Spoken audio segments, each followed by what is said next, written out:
रामायण। मैं काल हूं। अयोध्या वापसी की यात्रा में श्री राम प्रयाग में महर्षि भारद्वाज के आश्रम में रात्रि विश्राम के लिए ठहरे। दूसरी ओर रावण के वध का बदला लेने के लिए राक्षसों ने मायावी चालें चली। उन्होंने मायावी रूप धारण करके राम और लक्ष्मण के मारे जाने की सूचना दी, जिससे पूरी अयोध्या में हाहाकार मच गया। भरत आत्मघात करने को ही थे कि उनकी माता ने उन्हें समझाया कि पहले वो स्वयं घटना की सच्चाई का पता लगाएं।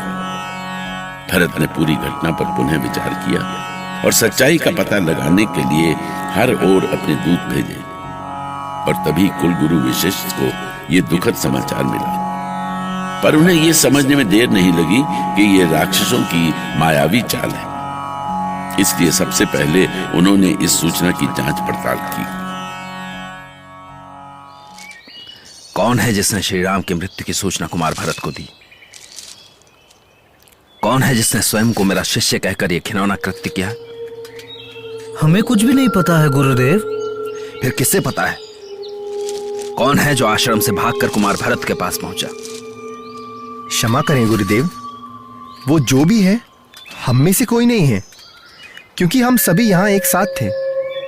तो ठीक है, अब महामंत्री सुमंत ही हमारे उस शिष्य को पहचानेंगे। नहीं महर्षि, नहीं, वो शिष्य यहाँ नहीं है और उसने कुमार भरत को अपना नाम भी नहीं बताया था। इसका अर्थ यह हुआ कि वो कोई मायावी था। हमारे सारे शिष्य यही हैं और कोई आश्रम से निकला भी नहीं था। तो आपका अर्थ है कि नारद के रूप में भी कोई मायावी ही था?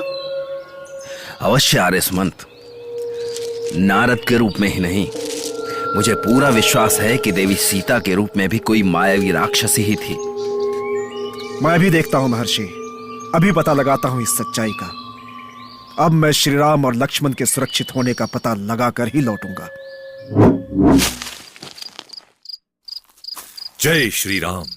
प्रभु, यदि आप आदेश दें तो मैं प्रातः काल की पूजन सामग्री की व्यवस्था कर दूं। पर इतनी रात्रि में फल और पुष्प कहां से लाओगे हनुमान? आप केवल आदेश दें प्रभु। संजीवनी बूटी भी तो मैं रात्रि में ही ले आया था। जाने दीजिए स्वामी, हनुमान के लिए संसार का कोई कार्य असंभव नहीं। मैं अभी प्रस्थान करता हूं प्रभु।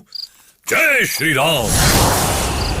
हनुमान जैसा उत्साही भक्त मिलना असंभव है स्वामी। आपका आदेश मिलते ही ना जाने इनमें कौन सी शक्ति आ जाती है। असंभव को संभव करने के लिए ही हनुमान का जन्म हुआ है।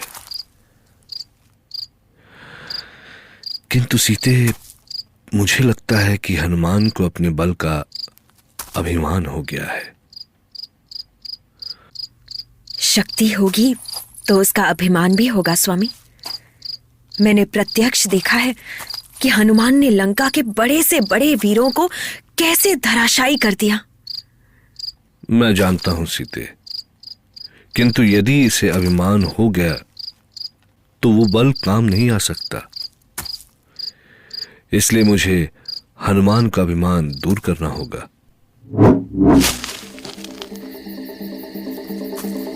जय श्री राम। यहां तो दूर दूर तक पुष्प दिखाई ही नहीं दे रहे। अब क्या करूं? इस अंधेरे में फल और पुष्प कहां से लाऊं?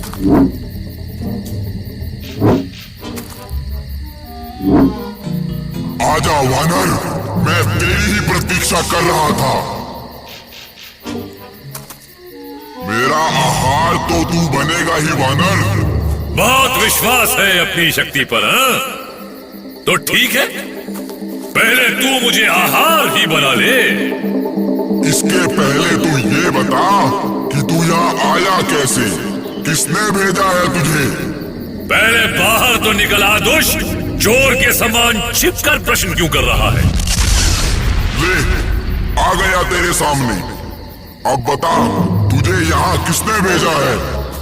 इस प्रश्न का उत्तर मेरी गदा देगी। अच्छा, तो उठा अपनी गदा, देखता हूँ इसका बल। बड़ा वीर है तू, निशस्त्र होकर भी मेरी गदा को आमंत्रित कर रहा है। तेरे लिए किसी शस्त्र की क्या आवश्यकता वानर? तुझे तो मैं अपनी मुट्ठी में ही मसल दूंगा। तू है कौन? तेरा नाम क्या है राक्षस? मेरा नाम अष्टक है, इस वन का स्वामी अष्टक।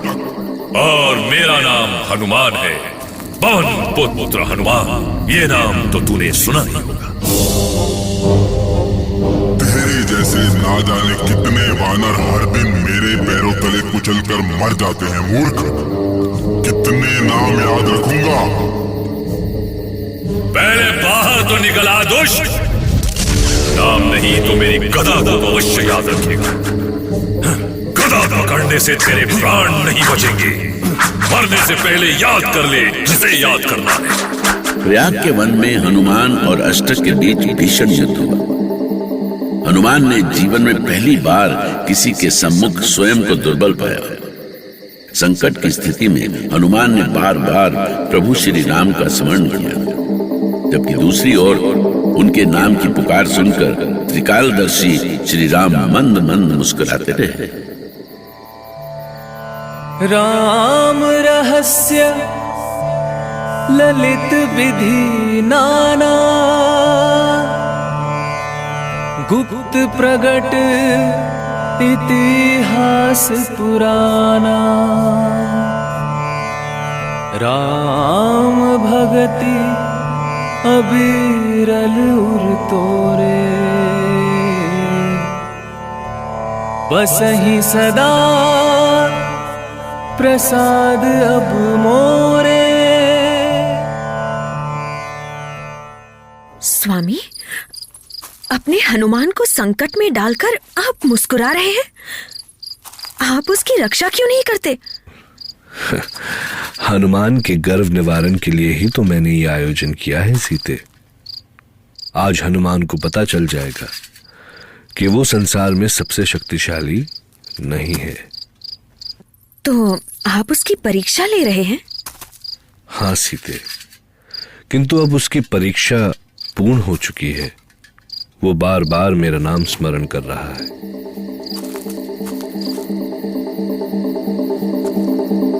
जय श्री राम। मार्गदर्शन करें प्रभु। ये कोई साधारण राक्षस नहीं है। इसकी शक्ति ने मुझे मेरी दुर्बलता का अनुभव करा दिया है। जा वानर, श्री राम का नाम ले रहा है तो तुझे छोड़ देता हूँ, किंतु ध्यान रखना अपनी इस गदा पर कभी अभिमान मत करना। अवश्य ये कोई राक्षस नहीं है। कोई भी राक्षस प्रभु श्री राम के नाम पर दया कैसे कर सकता है? अब क्या सोच रहे हो? जाओ, श्री राम तुम्हारी प्रतीक्षा कर रहे हैं। अब तुम्हें मेरी चिंता क्यों होने लगी? मैं फल और पुष्प लिए बिना नहीं जाऊंगा। तो चलो, श्री राम के नाम पर इस कार्य में मैं तुम्हारी सहायता कर देता हूँ। उधर देखो, पशुओं का उपवन है, जितने चाहो ले लो। फलों के लिए तुम्हें उत्तर दिशा में जाना होगा। थोड़ी ही दूरी पर एक उद्यान है, जहाँ तुम अपनी इच्छा के अनुसार फल तोड़ सकते हो। विचित्र प्राणी है ये। पहले तो मुझे रोक रहा था और अब मेरा मार्गदर्शन कर रहा है। अवश्य ये आपकी ही लीला है प्रभु। मेरे प्रहारों से तुम्हारे शरीर में बहुत पीड़ा हो रही होगी, इसलिए यदि तुम मेरी सहायता चाहते हो तो मैं स्वयं तुम्हारे साथ चल सकता हूँ। नहीं नहीं, मुझे तुम्हारी सहायता नहीं चाहिए।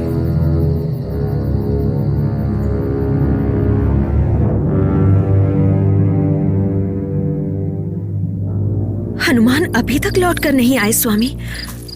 पता नहीं आप ये उसकी कैसी परीक्षा ले रहे हैं। चिंता मत करो सीते, वो अभी आने ही वाला है। जय श्री राम। पुत्र हनुमान, इतनी देर कहाँ कर दी? मुझे तो चिंता होने लगी थी। आज मुझे जीवन का एक नया अनुभव प्राप्त हुआ है माते। कैसा अनुभव पुत्र? वन में राक्षस जैसा बलशाली एक प्राणी मिला।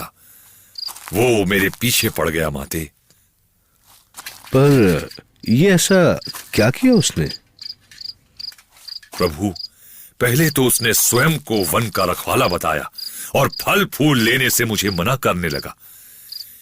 मैं ये कैसे सहन कर सकता था? मैंने अपनी गदा उठा ली और उसको इतना मारा। बस करो हनुमान, क्या वो तुम्हारी गदा का प्रहार सहता रहा? नहीं प्रभु, उसने भी मुझ पर प्रहार किया। वो बहुत शक्तिशाली था। मुझे तो लगता है प्रभु कि वो कोई ईश्वरी शक्ति थी। तुमने ठीक समझा हनुमान, वो वैष्णवी माया का अवतार अष्टक नाम का असुर था। ओ, तभी उसने आपका नाम सुनते ही युद्ध विराम की घोषणा कर दी और मेरी सहायता करने को तैयार हो गया। यही होना था पुत्र हनुमान। तुम्हारे प्रभु तुम्हारे गर्व का निवारण करना चाहते थे, इसीलिए उन्होंने ही आयोजन किया था। गर्व? किंतु मुझे किस बात का गर्व है माते? मेरे लिए मान, अभिमान सब कुछ प्रभु है। कभी कभी प्राणी यथार्थ भूल जाता है पवन कुमार। मुझे लगने लगा था कि तुम्हें इस बात का अभिमान हो गया है कि इस संसार में तुमसे बलशाली कोई नहीं। क्षमा करें प्रभु, यदि अनजाने में मैंने कभी ऐसा सोच भी लिया तो मुझे क्षमा करें। मेरी शक्ति तो आप है प्रभु, केवल आप। इसे क्षमा कर दें स्वामी, क्योंकि हनुमान ने आज तक आपसे अलग कुछ भी नहीं सोचा। श्री राम ने पवन कुमार हनुमान का गर्व निवारण करके ये सिद्ध कर दिया कि कोई भी प्राणी स्वयं में संपूर्ण नहीं है। संसार में कोई सर्वशक्तिमान नहीं है। सर्वशक्तिमान यदि कोई है तो वो स्वयं ईश्वर है। इस प्रकार श्री राम अनेक ऋषि मुनियों के आश्रमों से होकर रात्रि विश्राम हेतु महर्षि भारद्वाज के आश्रम में रुके थे। महर्षि ने विविध प्रकार से श्री प्रभु का पूजन कर उनसे रात्रि विश्राम का आग्रह किया। महाबली के गर्व का प्रभु राम कियो निर्वाण। गर्व शक्ति का शत्रु है, गर्व शक्ति का शत्रु है, समझ लियो।